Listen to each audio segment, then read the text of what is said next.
Hey fellas, now that I have that bit out of the way, today was the stream of the Resident Evil Showcase, so going to give you my reaction and thoughts of the three major announcements that were announced for Capcom's long-running survival horror series.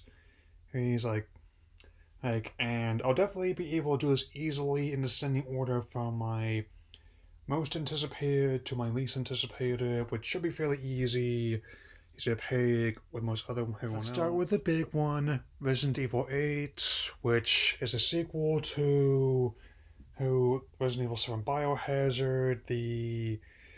Definitely an excellent game. It's going to be coming out May the 7th. Looking forward to it. Definitely considering the twin pack with both that and Biohazard in there. And gonna be on PS4, Xbox One, PS5, and Xbox Series, as well as PCs. So those of you who do have a PS5 and are currently playing the Maiden demo, enjoy it. So very much looking forward to this, much as I am with how they're gonna be using not only protagonist of the previous game, but also Chris Redfield. Potentially being depicted as a bit more of an anti-hero, if not outright antagonist. So, got so excited when they speak. So, it may even be like his Logan, but I guess we'll find out soon enough. So, as for the animated spin-off Resident Evil Infinite Darkness, which already came out in Japan last year and is coming to Netflix, and most English-speaking regions at least. I'll definitely be keeping an eye on that one. Admittedly, while I admit the previous animated spin-offs weren't great by any means, but they were at least better than those god-awful live-action movies. Fingers crossed about how the reboot being good. Especially based on what I've seen of it so far. Definitely, at least should be better hitter than how big a flop Monster Hunter was. For again, I must emphasize I'm not a big Monster Hunter fan, but those who are still have my sympathy, and that's also why I've played the Rise demo a bit, but I didn't do a video on it because apparently some performance issues just based on something like your friends list. It's just a shame because I hope the game does well enough to get maybe other titles ported to the system to the Switch. So, yeah.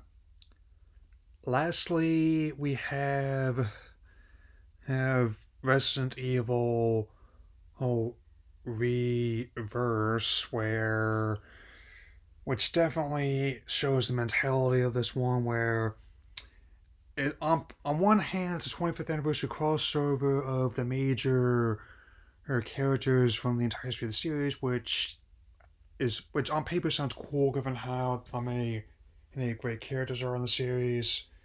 But on the other, it's also yet another multiplayer shooter mode that nobody already in the fan base wanted or asked for. Because it didn't work with Umbrella Corps, it didn't work with the Survivor, which felt tacked on to the otherwise excellent and remake Resident Evil 3. And based on the response online, as well as the fact that there's a slightly on downvotes to likes on the official uploads and claiming, to those who are potentially worried about the leaks or rumors of any potential Generation 4 remakes, allow me to introduce you to this game. Since this is definitely another attempt to try and shoehorn multiplayer component into a single player franchise when, to be honest, nobody wanted or asked for it. Because the series thus far, with both the new installments as well as the remakes of the original three games, have been trying to right the ship from 5, especially 6, getting a bit too action heavy for many tastes. Like, well, I'll at least admit that elements of those ones definitely make a lot more sense nowadays.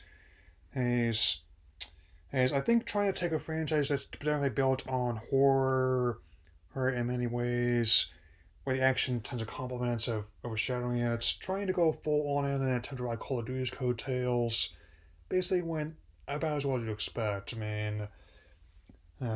So definitely a. Even though I'm really excited for RE8, Village, RE Verse, I'm going to skip. And as a big fan of Firefly, just seeing that title would bring shame to Mal Reynolds, man. So I just okay. So once again, gotta keep an eye on this game, and I'm not going to address any of the rumors or leaks for any potential Pokemon Center remakes until there's an official announcement from people in charge. And besides, tomorrow's going to be another episode of WandaVision streaming, so I will talk to you all later.